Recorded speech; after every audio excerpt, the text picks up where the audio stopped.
Now students देखिए, कल हमने ये वाला ग्राफ डिस्कस किया था डिटेल में और काफ़ी कुछ मैंने इसके बारे में आपको बताया था। ठीक है, अब यहाँ पर आइए जरा, वेलोसिटी टाइम ग्राफ में ये वाला ग्राफ आपको क्या बता रहा था बताइए, कि बॉडी जो है वो मतलब यूनिफॉर्म मोशन तो है, ठीक है, कह रहा है velocity time graph for uniform motion of a car. ठीक है, यूनिफॉर्म मोशन तो है, यानी कि equal distance equal interval of time में ट्रेवल कर रहा होगा, कि वेलोसिटी कांस्टेंट है, यानी कि स्पीड कांस्टेंट है। स्पीड कांस्टेंट का मतलब है पर यूनिट टाइम में इक्वल डिस्टेंस ट्रेवल कर रहा होगा, लेकिन खास बात है एस्केलेटेड मोशन नहीं है ये। This is non escalated motion, velocity constant है, एस्केलेशन कितना आ रहा था, जीरो। यहाँ पे एस्केलेशन कितना आ रहा था, जीरो। ठीक, अब देखिए ये वाला मोशन देखिए, और स्लोप भी कितना था यहाँ, जीरो था। ठीक, और मैंने आपको बताया था क्या, कि वेलोसिटी टाइम ग्राफ का जो स्लोप है वो आपको क्या देता है, एस्केलेशन। अब ये वाले ग्राफ को देखिए, ये वाले ग्राफ को देखिए। ठीक, तो चलिए इस ग्राफ को देख लीजिए, क्या ग्राफ है, यहाँ पर आ जाइए। देखिए उसने बोला कि velocity time graph for of a car moving with uniform accelerations बच्चों। ठीक है, पढ़िए, कह रहा है वेलोसिटी टाइम ग्राफ, दोनों दोनों दोनों जो एनसीईआरटी में बातें लिखी, दोनों बातों में अंतर है। यहां लिखा velocity time graph of for uniform motion लिखा, यूनिफॉर्मली एस्केलेटेड मोशन नहीं लिखा, यूनिफॉर्म मोशन लिखा, मतलब इक्वल इंटरवल ऑफ टाइम में इक्वल डिस्टेंस ट्रेवल कर रहा है। ठीक, इसमें लेकिन एस्केलेटेड नहीं है, एस्केलेशन कितना है, जीरो है इसमें। ठीक, यहां पे देखो शब्द शब्द चेंज कर दिए उसने, कह रहा velocity time graph for a car moving with uniform escalation. Uniform escalation मतलब कांस्टेंट एस्केलेशन, यानी कि बॉडी एस्केलेटेड है और यूनिफॉर्म एस्केलेशन है। यूनिफॉर्म एस्केलेशन का मतलब क्या होता था, याद करिए, यूनिफॉर्म एस्केलेशन का मतलब होता था इक्वल इंटरवल ऑफ टाइम में वेलोसिटी इक्वल अमाउंट में चेंज कर रही है। आई रिपीट, यूनिफॉर्म एस्केलेशन का क्या मतलब था, इक्वल इंटरवल ऑफ टाइम में वेलोसिटी इक्वल अमाउंट में चेंज हो रही है। आइए जरा इस पे चर्चा करते हैं, इस ग्राफ पे। ये ग्राफ मैंने यहां पर ले लिया है। ठीक है स्टूडेंट्स, अब ध्यान दीजिए जरा, ग्राफ कैसा है, स्ट्रेट लाइन है, ये इस तरीके से स्ट्रेट लाइन है। ठीक, तो याद रखिएगा, कभी भी अगर आपका वेलोसिटी टाइम ग्राफ कैसा आ जाए, स्ट्रेट लाइन आ जाए, ऐसा वाला स्ट्रेट लाइन, एक्स एक्सेस के पैरेलल नहीं, बना दूं यहां पर, देखो ध्यान से, ये वाला ग्राफ तो आप कल पढ़ के आए हो, यहां टाइम था, यहां वेलोसिटी है। ठीक, और ये जो ग्राफ है आपका, ये देखिए, ये टाइम एक्सेस के पैरेलल था, तो याद करिए ये वाला जो वेलोसिटी टाइम ग्राफ था बच्चों, यहां पे स्लोप कितना था, जीरो था, एस्केलेशन कितना था, जीरो था, याद है, तो वो नॉन एस्केलेटेड मोशन था। ठीक, कैसा मोशन है, नॉन एस्केलेटेड मोशन था, कोई एस्केलेशन वहां पर नहीं था। हाँ, आपकी वेलोसिटी कांस्टेंट थी, यानी कि स्पीड कांस्टेंट है, इसलिए उसने क्या बोला कि यूनिफॉर्म मोशन का ग्राफ है ये। क्या, यूनिफॉर्म मोशन, यूनिफॉर्म मोशन मतलब स्पीड कांस्टेंट है, तो इक्वल इंटरवल ऑफ टाइम में इक्वल डिस्टेंस ट्रेवल कर रहा होगा। ठीक, अगर वेलोसिटी टाइम ग्राफ ऐसा आ जाए, कैसा, ऐसा कर्व आ जाए, मतलब स्ट्रेट लाइन नहीं आना चाहिए, ऐसा वाला जो ओरिजिन से पास हो, अगर ऐसा नहीं आ रहा है, कुछ ऐसा आ रहा है।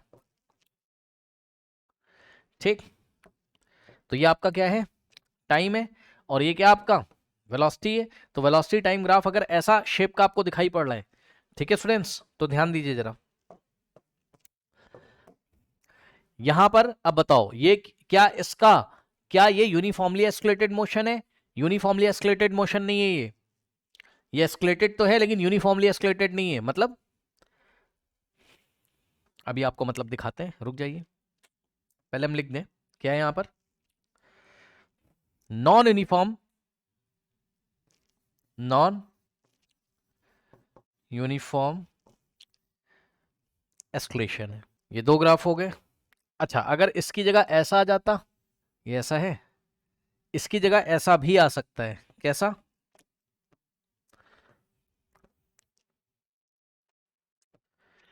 ये टाइम है, ये वेलोसिटी है, और ग्राफ कुछ आपको इस तरीके से अगर दे दें, ये, ठीक, ऐसे, ये भी क्या है, ये एस्केलेटेड मोशन तो है, यानी कि एस्केलेशन तो होगा, इसमें वेलोसिटी चेंज हो रही है। ठीक है, वो भी हम आपको दिखाएंगे एनसीईआरटी की हेल्प से, लेकिन ये भी कैसा है, नॉन यूनिफॉर्म एस्केलेशन का ग्राफ है, नॉन यूनिफॉर्म एस्केलेशन है यहाँ पर, नॉन यूनिफॉर्म एस्केलेशन है यहाँ पर। करेक्ट। अब आइए एक चर्चा करते हैं। सबसे पहले कहने का मतलब यही है क्या कि अगर आपको ऐसा मिल जाएगा ग्राफ, कैसा, ये वाला, ये टाइम है, ये वेलोसिटी है, अगर तो आपका ग्राफ ओरिजिन से पास हो रहा है इस तरीके से, तो बस यही वाला ग्राफ क्या है आपका, यूनिफॉर्म एक्सेलरेशन वाला केस है। बस यही वाला आपका क्या है, यूनिफॉर्म एक्सेलरेशन वाला केस है। बाकी सारे क्या होते हैं, नॉन यूनिफॉर्म होते हैं। नॉन यूनिफॉर्म, नॉन यूनिफॉर्म, और वो वाले में तो एस्केलेटेड ही नहीं है वो, तो यूनिफॉर्म नॉन यूनिफॉर्म की तो बात ही छोड़ दो आप। हाँ यूनिफॉर्म मोशन है वो, लेकिन यूनिफॉर्म एस्केलेटेड मोशन मत बोल देना उसको, एस्केलेशन है ही नहीं वहां पर। ठीक, अब सबसे पहले ये वाली कैटेगरी को डिस्कस करते हैं, ये वाले को, ये रहा। अब ध्यान दो स्टूडेंट्स, यहां पर ये देखिए, मान लो किसी ने आपसे बोला कि टाइम t1 से टाइम t2 के बीच में, ठीक है, अच्छा उससे पहले एक काम करते हैं, ये जो वेलोसिटी टाइम ग्राफ है यहां पे आपको एस्केलेशन निकालना है। तो वेलोसिटी टाइम ग्राफ का एस्केलेशन कैसे निकालते हैं, इसका स्लोप निकाल के, याद है, slope of the velocity time graph gives what, escalation. तो इसका स्लोप निकाल लीजिए, और अभी मैं आपको दिखाऊंगा, सुन लीजिएगा मेरी बात ध्यान से। अगर ऐसा है ग्राफ तो यूनिफॉर्म एस्केलेशन है। यूनिफॉर्म एस्केलेशन का मतलब पता है, एस्केलेशन कांस्टेंट होता है, यानी कि एस्केलेशन कांस्टेंट आएगा, फिक्स आएगा, वो चेंज नहीं होगा। क्या कह रहे हो सर, सुन लो सर, ध्यान से सुन लो सर। सर अगर स्ट्रेट लाइन है तो मैंने क्या पढ़ा है बताओ, स्ट्रेट लाइन इस तरीके से ओरिजिन से ऐसे पास हो रही है, तो इसका तो स्लोप नहीं चेंज होता है ना, इसका तो स्लोप नहीं चेंज होता है, यहां भी उतना ही स्लोप है। ठीक, यहां पे चेक करोगे तब भी उतना ही स्लोप है। ठीक, यहां पे चेक करोगे तब भी उतना ही स्लोप है। सही है, तो हर जगह स्लोप अगर सेम है तो स्लोप किसका, वेलोसिटी टाइम ग्राफ का, वेलोसिटी टाइम ग्राफ का स्लोप आपको क्या देता है, एस्केलेशन देता है, नहीं एस्केलेशन कांस्टेंट है। अब इसी बात को मैं यहां से निकाल के दिखाऊंगा। देखिए स्टूडेंट्स ध्यान से, हमने क्या किया, हमने पॉइंट ए लिया, मैं कलर थोड़ा चेंज कर देता हूं आपको अच्छा लगेगा। मैंने क्या किया, पॉइंट ए लिया, पॉइंट ए से परपेंडिकुलर ड्रॉ किया एक्स एक्सिस पे, पॉइंट ई से परपेंडिकुलर ड्रॉ किया मैंने कहां पर, एक्स एक्सिस पे। ठीक, फिर मैंने पॉइंट ए से एक्स एक्सिस के पैरेलल लाइन ड्रॉ करी, और पॉइंट ई से मैंने एक्स एक्सिस के पैरेलल लाइन ड्रॉ करी, ये ऐसे। ठीक, समझ गए। तो आपको एक ट्रायंगल मिला, और इस ट्रायंगल में अगर आपको स्लोप निकालना है, ये देखिए ये स्लोप निकालना है, तो स्लोप का क्या फॉर्मूला बताइए, स्लोप का क्या फॉर्मूला है, परपेंडिकुलर अपॉन बेस, याद है, स्लोप का क्या फॉर्मूला है, परपेंडिकुलर क्या है, ये वाले ट्रायंगल में देखिएगा ए ई डी में, perpendicular A E D upon base कितना है, ए डी। अब ईडी कैसे निकालोगे, ई के करस्पॉन्डिंग यहां पर देखिए ये आ रहा है पॉइंट। अब सुनो, यहां से यहां तक की वेलोसिटी कितनी है 30, उसके बाद कितने स्मॉल डिवीजन आ रहे हैं 1 2 3 स्मॉल डिवीजन आ रहे हैं वाई एक्सेस पे। और वाई एक्सेस पे देखिए जरा क्या चल रहा है, on Y axis, on Y axis क्या चल रहा है, यूनिट, ध्यान से चेक कर लेना, ध्यान से चेक कर लेना। देखो 1 स्मॉल डिवीजन 2 3 4 5, 5 स्मॉल डिवीजन में 10, 5 स्मॉल डिवीजन में 10 किलोमीटर पर आवर है। 5 small division 10 kilometre per our की मतलब वेलोसिटी, 5 स्मॉल डिवीजन कितने को दिखा रहे हैं, कितनी वेलोसिटी को दिखा रहे हैं, 10 किलोमीटर पर आवर को। ठीक, तो on Y axis 5 small division कितनी वेलोसिटी को दिखा रहे हैं, 10 किलोमीटर पर आवर को। तो अगर हम बोथ साइड 5 से डिवाइड कर दें, यहां 5 से करोगे तो 1 आ जाएगा, तो 1 स्मॉल डिवीजन कितने को दिखाएगा, यहां भी देखो, यहां 5 से डिवाइड किया, 5/5 1 और 10/5 2, तो 2 किलोमीटर पर आवर। यही चीज है भाई, खुद सोचो ना, 5 स्मॉल डिवीजन 10 को दिखा रहा था, 1 स्मॉल डिवीजन 2 को दिखाएगा, तो ये वाला पॉइंट कितना आएगा यहाँ पर, यहां से यहां तक 30 और फिर 3 स्मॉल डिवीजन, तो 1 स्मॉल डिवीजन कितने को दिखा रहा है 2 को, तो 3 स्मॉल डिवीजन कितने को दिखाएगा 2 3 जा 6, यानी कि यहां से यहां तक 30 और 30 प्लस, ऐसे देख लो ना, 1 स्मॉल डिवीजन 2 को दिखा रहा है, 2 + 2 टोटल 6 हो गया, तो 36। तो ये वाला पॉइंट क्या है 36, ये वाला पॉइंट किसको दिखा रहा है 36 किलोमीटर पर आवर को। ठीक, और इसी तरीके से डी के करस्पॉन्डिंग यहां पे आ रहा है। अब यहां से यहां तक तो 10 है, उसके बाद कितने स्मॉल डिवीजन है 1 2 3 4, और 4 स्मॉल डिवीजन कितने को दिखाएगा 1 स्मॉल डिवीजन कितने को दिखा रहा है? 2 को, तो 4 स्मॉल डिवीजन, 4 2 जा 8, तो यहां से यहां तक 10 और 10 प्लस 8 कितना हो जाएगा? 18। तो ये दिखा रहा है किसको? 18 को। अब बताओ ईडी की लेंथ कितनी आ जाएगी बताइए? ई के करस्पॉन्डिंग 36 और डी के करस्पॉन्डिंग कितना आ रहा है? 18। तो 36 माइनस 18, 36 माइनस 18 करो, कितना आ जाएगा? 18। तो यहां पे आ गया क्या? 18 क्या किलोमीटर पर आवर। अब डी के करस्पॉन्डिंग टाइम कितना है? 20 सेकेंड, ठीक। और ए के करस्पॉन्डिंग टाइम कितना है? 10 सेकेंड। अजीब सी बात है, अजीब सा क्वेश्चन है, पता है। वेलोसिटी किलोमीटर पर आवर में दी हुई है ना, और टाइम सेकंड में। चलो चेंज कर लेंगे, कोई दिक्कत नहीं है। देखो डी के करस्पॉन्डिंग 20 और ए के करस्पॉन्डिंग 10, सो हम क्या करेंगे? 20 माइनस 10 कितना आ जाएगा? 10। 20 माइनस 10 10, तो ये लेंथ हो गई 10, तो ये 10 सेकेंड आ गया, ठीक। तो स्लोप निकालिए इसका। स्लोप क्या हो जाएगा? ईडी अपॉन एडी, ठीक है। अब कहां पर करें भाई, दिक्कत है, दिखाई पड़ जाएगा यहाँ, दिखना तो चाहिए। चलो ईडी का लेंथ कितना है, इसको अलग से सॉल्व करना पड़ेगा, देख लो। Slope ED upon AD, ED कितना है? ईडी कितना है? 18 kilometre per hour, 18 kilometre per hour, और अपॉन में एडी कितना है? एडी कितना है चेक करिए, एडी 10 सेकेंड, ठीक। तो एडी कितना आपका? 10 सेकेंड, तो कितना आ जाएगा यहां से? 18 डिवाइडेड बाय 10, और आगे क्या आएगा? किलोमीटर पर आवर, है ना भाई। आर उतर के नीचे आएगा, सेकंड में मल्टीप्लाई करेगा। यहाँ पे एक काम कर लो, पता है, इतना लफड़ा मत करो आप, मैं बताता हूँ क्या करना है। ऊपर जो वेलोसिटी दी हुई है ये, इसको आप मीटर पर सेकंड में चेंज कर लो। 18 किलोमीटर पर आवर से मीटर पर सेकंड में जाना होगा, तो 5/18 से मल्टीप्लाई करोगे इसको, ठीक। तो क्या हो जाएगा?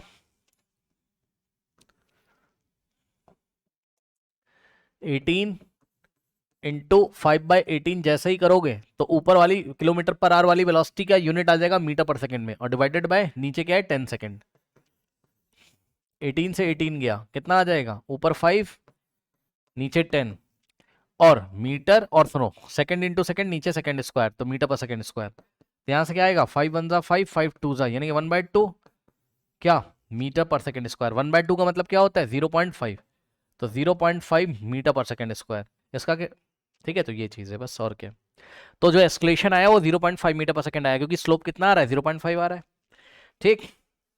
अब ऐसे आ गया। अब यहीं पर मैं आपको दिखाता हूं, मैंने आपको क्या बोला था, अगर ऐसा ग्राफ होगा वेलोसिटी टाइम ग्राफ का, तो एस्केलेशन कांस्टेंट होगा। तो अगर एस्केलेशन कांस्टेंट है तो बार बार एस्केलेशन कितना आना चाहिए? 0.5 आना चाहिए। तो चलिए हम किसी और सेक्शन को लेकर, अभी हमने कौन से 2 पॉइंट लिए थे? ए और ई लिए थे, ठीक। इनको छोड़कर अगर हम कोई और भी 2 पॉइंट लेते हैं तो क्या एस्केलेशन इतना ही आएगा? आइए चेक करते हैं। ये दोनों पॉइंट लीजिए, ये पॉइंट है ई और ये पॉइंट है एफ, ठीक। तो ध्यान से चेक करिए, ई से परपेंडिकुलर ड्रॉ करोगे सामने 25 पे आ रहा है, और एफ से परपेंडिकुलर आएगा 30 पे। आप ग्राफ पे कोई भी 2 पॉइंट लेके स्लोप निकाल सकते हो। इस बार मैंने ई और एफ ले लिया, ठीक। और ई से सामने परपेंडिकुलर ड्रॉ करोगे, यहां पर आएगा, और एफ से,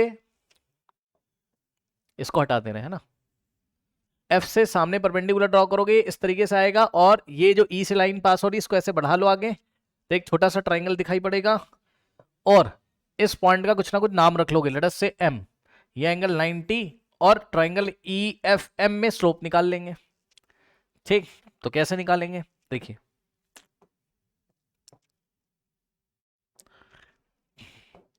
कलर चेंज कर दे रहा हूं, न्यू स्लोप निकाल रहा हूं। स्लोप कौन सा ट्राइंगल में देख रहा हूं इस बार? एफ एम ई में, ठीक। स्लोप क्या होता है? Perpendicular upon base, perpendicular F M और base E M, F M upon E M, perpendicular और बेस ई एम, सही है। अब जाके चेक कर लीजिए एफ एम कितना है, ई एम कितना है। एफ एम और ई एम कितना है? FM, F के करस्पॉन्डिंग यहां पर आओ, देखो यहां तक 50 है और 2 सेक्शंस और हैं, ठीक। तो 1 सेक्शन कितने को दिखा रहा है, 1 डिवीजन कितने को दिखा रहा है, 2 को। तो 2 डिवीजन किसको दिखाएगा, 2 स्मॉल डिवीजन 4 को दिखाएगा, यानी कि 50 और +2 4 54। तो ये वाला पॉइंट क्या है, 54 किलोमीटर पर आवर को दिखा रहा है, ठीक। और ई के करस्पॉन्डिंग जो पॉइंट है 40 से 2 स्मॉल डिवीजन ऊपर आओगे तो 40 और +2 स्मॉल डिवीजन 4 को दिखाएंगे, तो 40 + 4 44। तो ये दिखा रहा है किसको, 44 किलोमीटर पर आवर को। अब सुनो, दिस माइनस दिस, 54 - 44 कितना हो जाएगा, 10, यानी कि एफएम की वैल्यू क्या आ गई, 10 किलोमीटर पर आवर। और ईएम की वैल्यू क्या आ जाएगी, एम के करस्पॉन्डिंग 30 और ई के करस्पॉन्डिंग 25। 30 - 25 कितना होता है, 5 सेकेंड,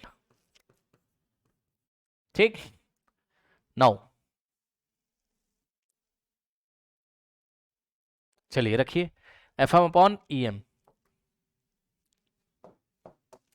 एफएम कितना आ रहा है, एफएम 10 और ईएम 5, ऊपर 10 क्या किलोमीटर पर आवर, एफएम कितना है 10 ना, सो 10 किलोमीटर पर आवर, और नीचे ईएम कितना आ रहा है 5 सेकेंड, ठीक। तो यहां रखेंगे हम क्या, 5 सेकेंड। अब यहां सॉल्व करेंगे, 5 1 जा 5 2 जा, है ना। या एक काम कर लो आप, इससे पहले रुक जाओ, काटो मत अभी। आप क्या करोगे, किलोमीटर पर आवर को मीटर पर सेकंड में चेंज करोगे इसको। तो 10 × मीटर पर सेकंड में करने के लिए 5/18 से मल्टीप्लाई, तो किलोमीटर पर आवर कितना आ जाएगा, मीटर पर सेकंड, और अपॉन में 5 सेकंड, ठीक। नाउ अब इसको थोड़ा सा सॉल्व करेंगे, देखो 10 × 5 अपॉन में 18 आएगा, नीचे मल्टीप्लाई करेगा 5 में, तो 18 × 5, ठीक। मीटर, और ये सेकंड आएगा नीचे, second into second, second square, meter पर सेकंड स्क्वायर। 5 से 5 गया, क्या हो गया, ये माइक आपका ओपन है, माइक आपका ओपन है।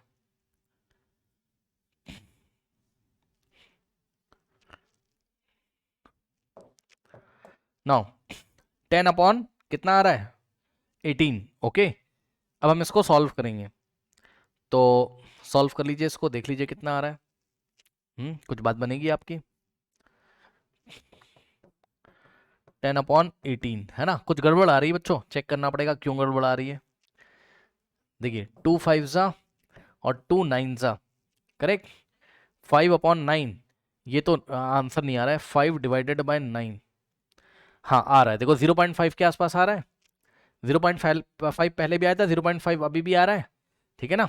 तो यही चीज़ है, लेकिन ये एग्जैक्ट आंसर आना चाहिए था, ऐसा क्यों, बिल्कुल एग्जैक्ट क्यों नहीं आ रहा है, लेट मी चेक इट। कुछ गलती हुई है क्या, यस कुछ गलती हुई है क्या।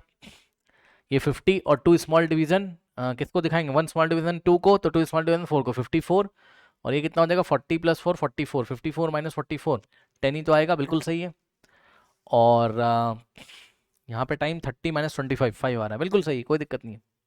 हाँ ठीक है, वो थोड़ा सा ना किलोमीटर पर आवर मीटर पर सेकंड में था, इसलिए थोड़ा इधर उधर आ रहा है, कोई प्रॉब्लम ऐसी है नहीं, ध्यान से चेक करिए।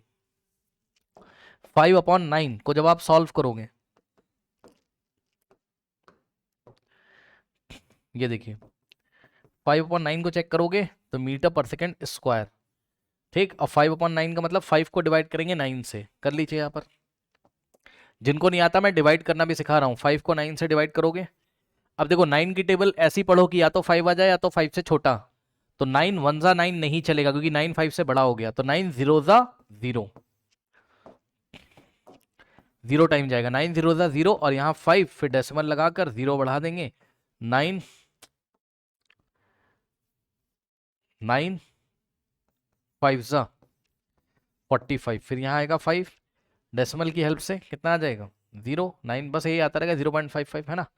तो ये लगभग 0.6 या 0.5 के आसपास लगभग उतना ही आ जाएगा मीटर पर सेकंड। तो 0 पॉइंट दिखाने के लिए भी हम 0.5 दिखा रहे हैं इसको, वैसे 0.6 है, ठीक। अब 0.6 और 0.5 में बहुत ज़्यादा अंतर नहीं है, आंसर एकदम आसपास सेम आ रहे हैं, ठीक है स्टूडेंट्स। तो देखा आपने, हमने दोबारा स्लोप निकाला इस ग्राफ का, तो फिर से उतना ही आया, यानी कि एक्सलेशन कैसा है इसका, कांस्टेंट एस्केलेशन है। कैसा एस्केलेशन है इसका? कांस्टेंट है, बार बार स्लोप उतना ही आएगा, कितना? 0.5 आएगा। ठीक, आप भी ट्राई कर सकते हो, किन्हीं और भी पॉइंट को लेके आप चेक कर सकते हो। ठीक है स्टूडेंट्स, क्योंकि पता है क्या गड़बड़ आ रही, मैं आपको बता रहा हूँ गड़बड़ क्यों हो रहा है। गड़बड़ हल्का सा जो हो रहा है वो इसलिए हो रहा है कि ये वाला जो ई वाला पॉइंट है, क्या पता ये पॉइंट यहाँ हो, इसके अकॉर्डिंग निकाला गया हो। ठीक है, तो वो उनका पॉइंट एकदम से फिक्स नहीं है, मैंने भी आपको जूम करके दिखाया, बट आप मोटी मोटी बात समझ रहे हो। स्लोप अभी हम क्वेश्चन आपको कराएंगे, वहां से स्लोप निकालना मैंने आपको बता दिया है। ठीक, जब आप स्लोप निकालोगे ऐसे ग्राफ्स का, ऐसे वाले का जहां पर एक लीनियर ग्राफ होगा ऐसा, जो कि ओरिजिन से पास होगा, वेलोसिटी टाइम ग्राफ, तो एस्केलेशन बार बार कांस्टेंट आएगा, टेंशन मत लेना। ठीक, तो ये चीज़ है बस, और क्या है इसमें।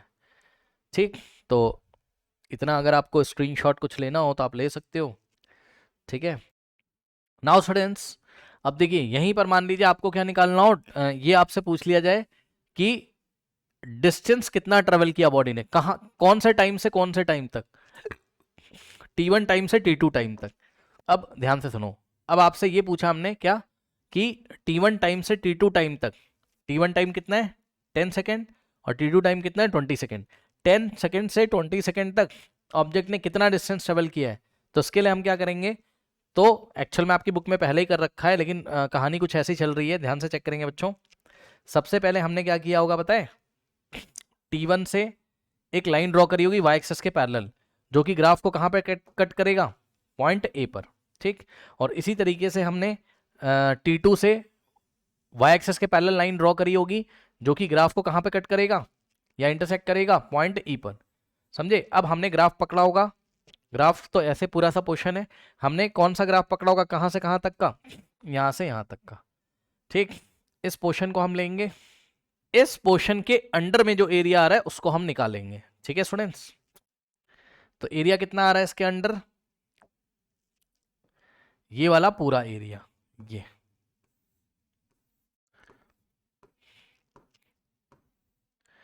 ठीक, तो area under the curve, velocity time graph का एरिया अंडर द कर्व आपको क्या बताता है, डिस्टेंस के बारे में बताता है। अब ध्यान से चेक करो, यह डिस्प्लेसमेंट के बारे में बताता है, ये सब तो आप लोगों ने नोट कर लिया होगा। अब आपको कौन से पोर्शन का एरिया निकालना है, AECB, ये पूरा है ना। सो डिस्टेंस कैसे मिलेगी, area under the VT curve, VT graph का आप एरिया निकाल लीजिए, VT ग्राफ के अंडर। अब ये एरिया कैसे, किसका एरिया निकालो, AE, और देखो D को भी मैं शामिल कर ले रहा हूं, A, ताकि आपको पढ़ने में अच्छा लगेगा, AEDCB।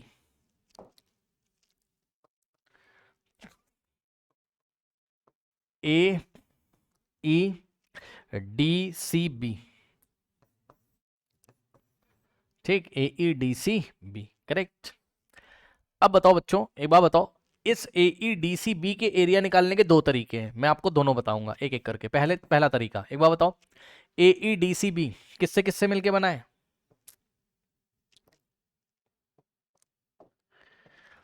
एक तो ऊपर वाला ट्रायंगल ले सकते हो आप, ये वाला सही है, यानी कि ट्रायंगल AED में रेक्टेंगल ADCB का एरिया ऐड कर दो। पहले क्या लिखेंगे, area of triangle AED, AR का मतलब एरिया, एरिया ऑफ, और ट्रायंगल का साइन है, एरिया ऑफ ट्रायंगल AED, और प्लस एरिया ऑफ रेक्टेंगल दिख रहा है ADCB, रेक्टेंगल ADCB। अब बताओ, देखिए ये जो ट्रायंगल है आपका कौन सा, AED ट्रायंगल का एरिया का फॉर्मूला मैं आपको बता दूं, ये राइट एंगल ट्रायंगल है, 90 डिग्री यहां पर। ठीक, तो राइट एंगल ट्रायंगल का एरिया का फॉर्मूला होता है 1/2 इंटू बेस इंटू हाइट। क्या होता है, 1/2 इंटू, तो एरिया ऑफ ट्रायंगल AED की जगह क्या लिखोगे आप, AED की जगह 1/2 इंटू बेस इंटू हाइट, और plus area of rectangle ADCB की जगह क्या लिखोगे, ADCB का एरिया कितना हो जाएगा, लेंथ इंटू ब्रेथ, रेक्टेंगल है ना, तो रेक्टेंगल का एरिया का फॉर्मूला क्या होता है, length into breadth, L into B. अब फिगर में जाइए और वैल्यू रखिए, 1/2 इंटू ट्राइंगल AED में बेस कौन, ट्राइंगल AED में बेस कौन, AD, ओके, और हाइट कौन, ED, तो बेस हो गया एडी,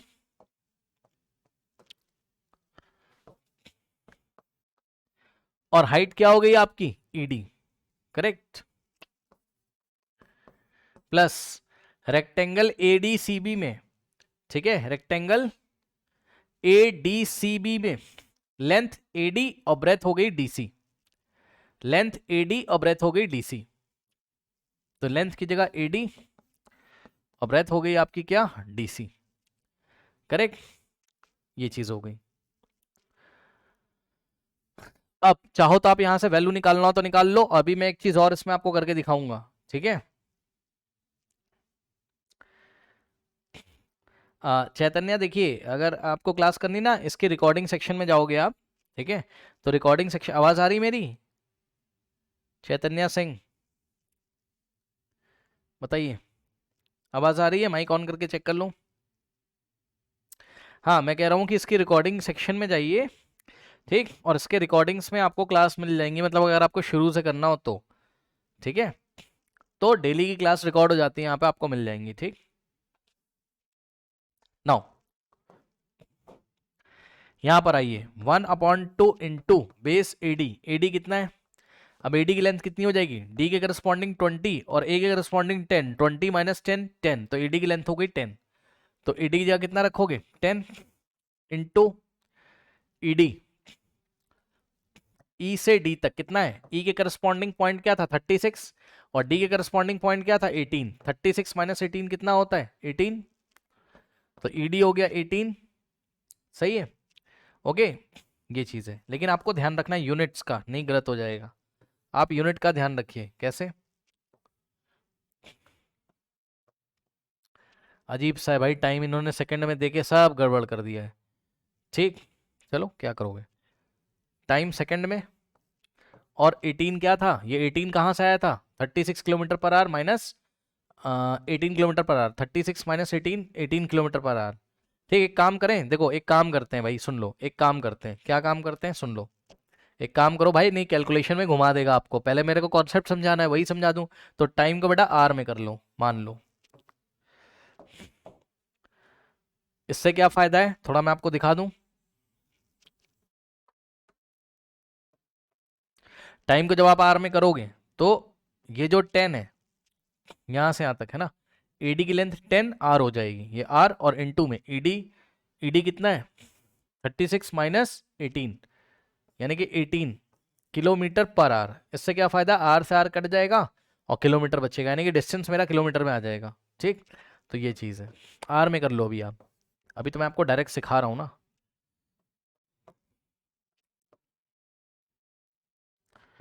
1/2 इंटू एडी, एडी कितना है 10, 20 माइनस 10 और इंटू ईडी कितना है, ईडी था 18 प्लस एडी, एडी कितना है 10, डीसी, डीसी कितना है,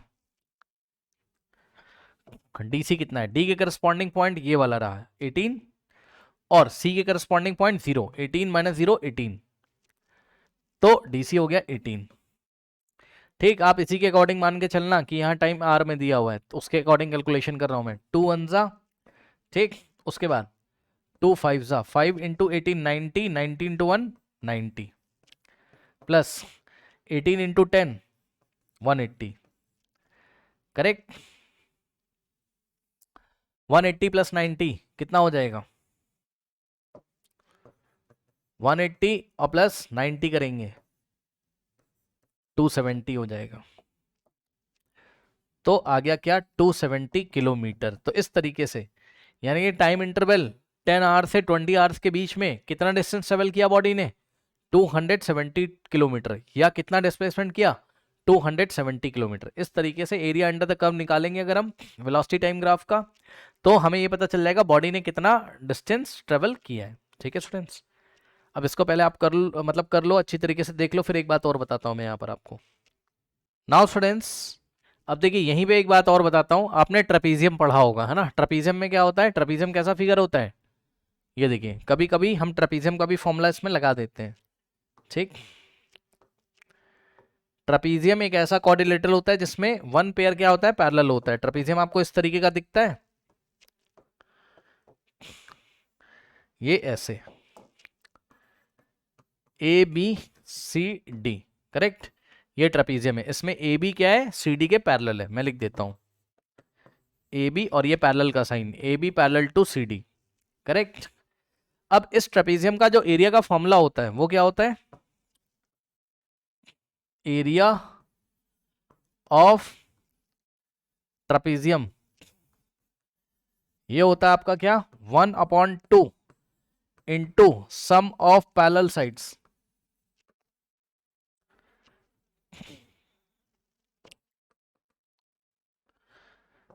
इंटू हाइट। अब सुनो, छोटे से एग्जाम्पल से समझ में आएगा आपको, क्लास 8 का टॉपिक है ये। मान लो ये 10 सेंटीमीटर है ए बी, और डी सी मान लो 12 सेंटीमीटर, ठीक।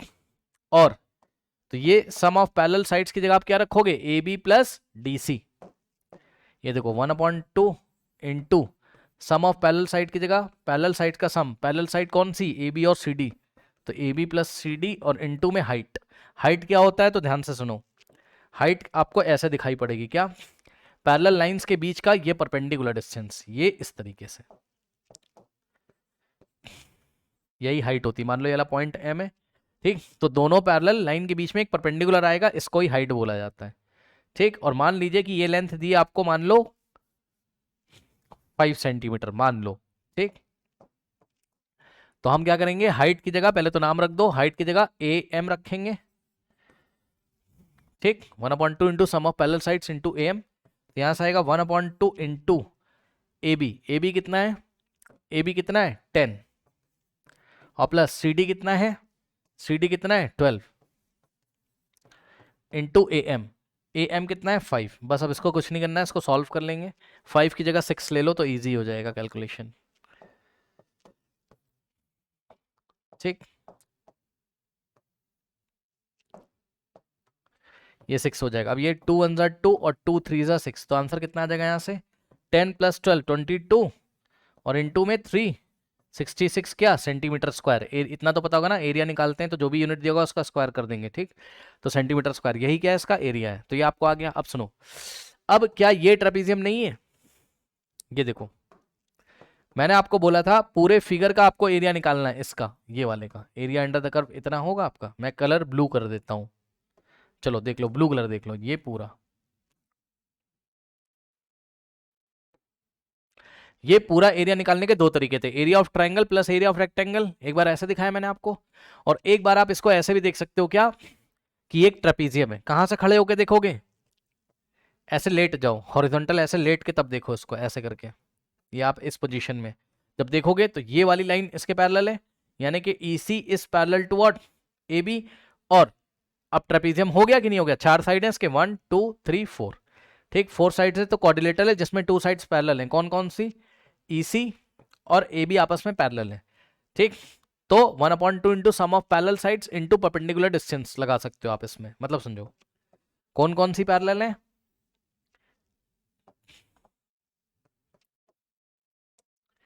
ये देखिए, ये EC डार्क कर दे रहा हूं, ये EC पैरेलल है किसके, AB के, और इनके बीच का जो परपेंडिकुलर डिस्टेंस है वो ये वाला है या ये वाला है, ठीक। तो क्या लगाएंगे यहां पर फॉर्मूला, एरिया, वो तो आपने कॉपी कर लिया होगा ना, चलो वहीं पे लगा देता हूं मैं, एरिया ऑफ ट्रेपीजियम ADCB है ना, इसको ट्रेपीजियम लिख लो, एरिया ऑफ ट्रेपीजियम, अरे भाई रुक जाओ, एरिया ऑफ TRAP का मतलब ट्रेपीजियम, ठीक। कौन सा ट्रेपीजियम है, AECB। अब इसका एरिया कैसे निकालेंगे, half into sum of parallel sides, parallel side कौन कौन सी है, EC पैरेलल AB के, यानी कि दोनों का सम करना है, AB प्लस EC इंटू दोनों पैरेलल साइड्स के बीच का परपेंडिकुलर डिस्टेंस यानी कि हाइट।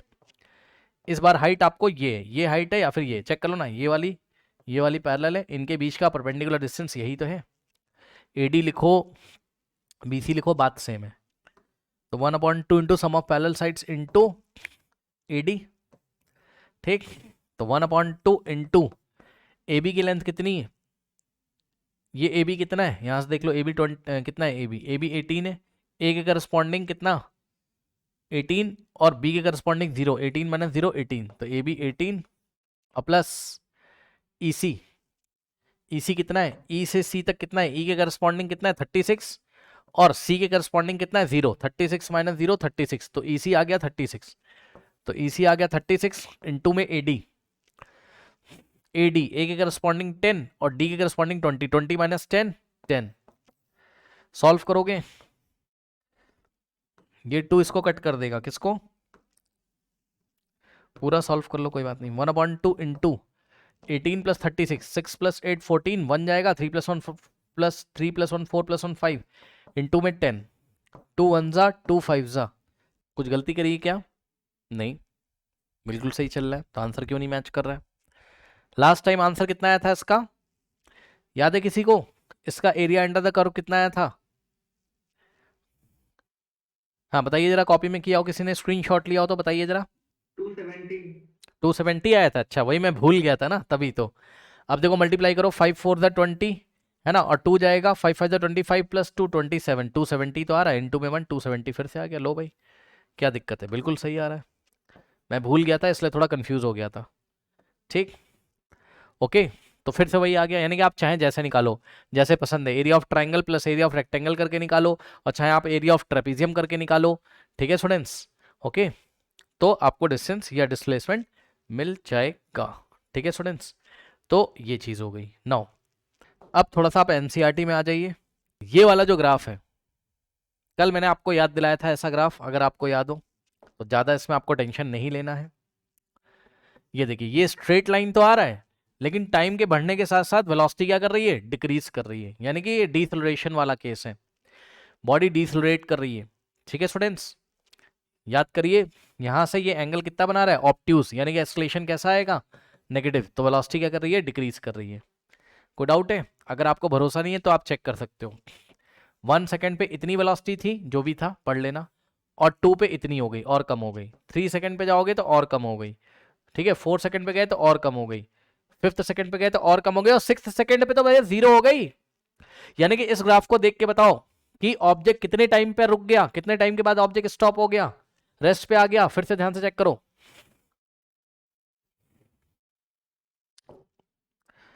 1 सेकंड पे वेलोसिटी इतनी, यहां जो भी नंबर आएगा, 2 सेकंड पे वेलोसिटी इतनी, ठीक है, 3 सेकंड पे वेलोसिटी इतनी 10, ठीक, 4 सेकंड पे यहां जो भी नंबर आएगा वो हम स्केल पढ़ के देख लेंगे। 5th पे वेलोसिटी इतनी, और बेटा 6th पे तो ऊपर कहां चले जाओगे, सीधे यहीं आ जाओगे 0, चेक कर सकते हो। 6 सेकंड पे वेलोसिटी कितनी, 0, यानी कि इस ग्राफ को देख के बताओ ब्रेक लग रहा है कि नहीं लग रहा है, बताओ। जैसे जैसे समय बढ़ता चला जा रहा है, वेलोसिटी का मैग्नीट्यूड डिक्रीज हो रहा है, हो रहा है, हो रहा है, हो रहा है, और फाइनली कितना हो जाता है, 6 सेकंड पे 0। तो याद रखिएगा, जब भी ऐसा ग्राफ आए तो समझ जाना बॉडी में ब्रेक लग रहा है, यानी कि उसकी वेलोसिटी डिक्रीज कर रही है, डिसलेरेशन है या रिटार्डेशन है, और फाइनली जो लास्ट में आपको पॉइंट दिखाई पड़ेगा, उतने टाइम, जो भी टाइम यहां दिखाई पड़ेगा, उतने सेकंड पे बॉडी रेस्ट पे आ जाती है, स्टॉप हो जाती है, ठीक। अब अपनी एनसीईआरटी में आ जाओ जरा आप, देखो ये आपका ए फिगर है, ए फिगर के लिए क्या बोला उसने आपको, कह रहा velocity time graph of an. अच्छा, ये वाले फिगर में क्या था, ये वाले फिगर के नीचे पढ़ लो, velocity time graph for car moving uniform acceleration. Uniform acceleration मतलब एक्सलेशन हर एक बार सेम आ रहा था, मैंने आपको बताया, ठीक। इसके लिए देखो, ये भी यूनिफॉर्म, ये भी यूनिफॉर्म है भाई, लेकिन यूनिफॉर्म एक्सलेशन नहीं है, यूनिफॉर्म डिसलेरेशन है ये, ठीक। क्या अंतर है इन दोनों में, 8.7 ए के लिए इन्होंने बोला है, ये वाला जो 8.7 ए वाला फिगर है, इसके लिए कह रहा है shows a velocity time graph to that represent the motion of an object whose velocity is decreasing with the time. Velocity इसकी डिक्रीज कर रही है, और डिक्रीज भी यूनिफॉर्म रेट से कर रही है, मतलब पर यूनिट टाइम में इक्वल अमाउंट में वेलोसिटी डिक्रीज कर रही है, पक्का, क्योंकि स्ट्रेट लाइन आ रही है, ठीक।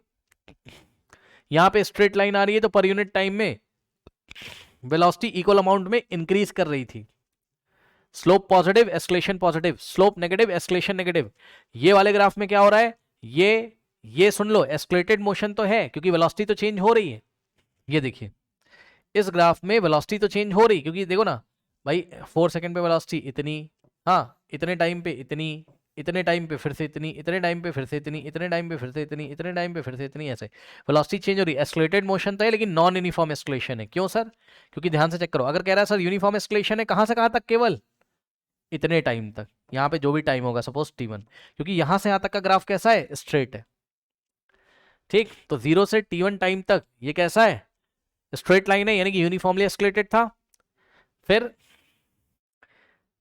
ये वाले टाइम t1 से, ये वाले टाइम t1 से लेके और ये वाले टाइम 10 सेकंड तक, सपोज इसको मैं t2 बोल दे रहा हूं थोड़ी देर के लिए। ठीक, t1 टाइम से t2 के लिए भी ये क्या है, यूनिफॉर्मली डिसलेटेड मोशन है। वेलोसिटी डिक्रीज कर रही है, स्ट्रेट लाइन आ रही है, ठीक है, तो डिसलेशन हो रहा है, लेकिन यूनिफॉर्म रेट से ही हो रहा है, कोई दिक्कत नहीं। फिर से यूनिफॉर्म एस्केलेशन, फिर से यूनिफॉर्म डिसलेशन, लेकिन ओवरऑल देखोगे, जब यहां से यहां देखोगे तो ये यूनिफॉर्म का एग्जांपल नहीं, नॉन यूनिफॉर्म का एग्जांपल है। क्यों? क्योंकि पर यूनिट टाइम में इक्वल अमाउंट में वेलोसिटी इंक्रीज या पर यूनिट टाइम में या इक्वल इंटरवल ऑफ टाइम में वेलोसिटी इक्वल अमाउंट में नहीं चेंज हो रही है। चेक कर लो कैसे, 4 सेकंड में चेक करोगे तो 4 सेकंड में, ये 4 सेकंड में वेलोसिटी में कितना चेंज आ रहा है, यहाँ 0 था, और अब देखना ही पड़ेगा यार, एक डिवीजन किसको दिखा रहा है, 2 को, तो 10 + 2 + 2 + 2 कितना आ जाएगा, 16। ठीक, तो स्टार्टिंग के 4 सेकंड में वेलोसिटी में कितना चेंज आया, 16 का, भाई ये 4 सेकंड है और ये कितना है, 16 है। फिर नेक्स्ट 4 सेकंड में वेलोसिटी में कितना चेंज आया, अब देखो 4 पे कितनी थी, 16, और 8 पे कितनी हो गई, 16 + 1 स्मॉल डिवीजन, तो यहाँ 18 आएगा। ठीक, 4 पे 16 थी और 8 पे कितनी हो गई, 18, तो 18 - 16 2 का ही गैप आया, यानी कि 2 यूनिट का ही चेंज हुआ। ठीक, तो यही है, यानी कि इक्वल इंटरवल ऑफ टाइम में वेलोसिटी इक्वली चेंज नहीं हो रही। अब आप चेक कर लो, यहाँ से देखो 8 से 10 के बीच में अगर आप देखोगे, या 8 से यहाँ 10 है,